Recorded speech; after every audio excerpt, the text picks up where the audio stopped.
ఎన్నికల నేపథ్యంలో మెదక్ జిల్లా నర్సాపూర్లో బీజేపీ ఎంపీ అభ్యర్థి రఘునందన్ రావుకు మద్దతుగా మల్కాజ్గిరి ఎంపీ అభ్యర్థి ఈటెల రాజేందర్ ప్రచారం నిర్వహించారు.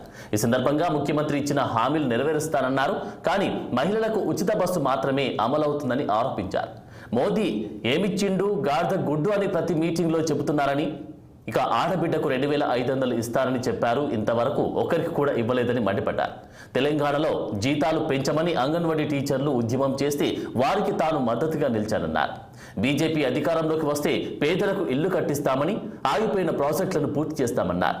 నర్సాపూర్లో బీజేపీ అభ్యర్థి రఘునందన్ రావును భారీ మెజారిటీతో గెలిపించాలని ఈటెల రాజేందర్ కోరారు.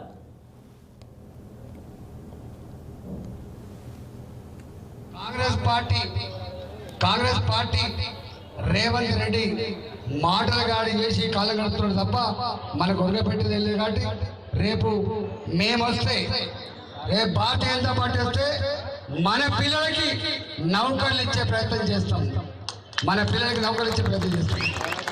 భారతీయ జనతా పార్టీ అధికారంగా వస్తే తప్పకుండా ఇవాళ ఇండస్ట్రీస్ తెచ్చే ప్రయత్నం చేస్తాం. భారతీయ జనతా పార్టీ అధికారంగా వస్తే పేదలకు ఇల్లు కట్టించే బాధ్యత చేస్తాం. భారతీయ జనతా పార్టీ అధికారానికి వస్తే ఖచ్చితంగా ఇవాళ మనకేవైతే ఆగిపోయినాయో ఈ ప్రాజెక్టులన్నీ కూడా కంప్లీట్ చేసే ప్రయత్నం చేస్తామని చెప్పి మీకు మాట ఇస్తూ, ఇవాళ భారతీయ జనతా పార్టీ అభ్యర్థి రఘునందన్ రావు గారు ఇక్కడ నిలబడలేదు. కాబట్టి ఇంత రాత్రిపూట ఇంత గొప్పగా వచ్చిందంటేనే గెలిపించడం కోసం మీరు పట్టుబట్టి జట్టు కట్టి వచ్చింది. కాబట్టి కమలం పువ్వు గుర్తుకు ఓటేసి నిండు మనసు గెలిపించాలని చెప్పి కోరుకుంటున్నాను.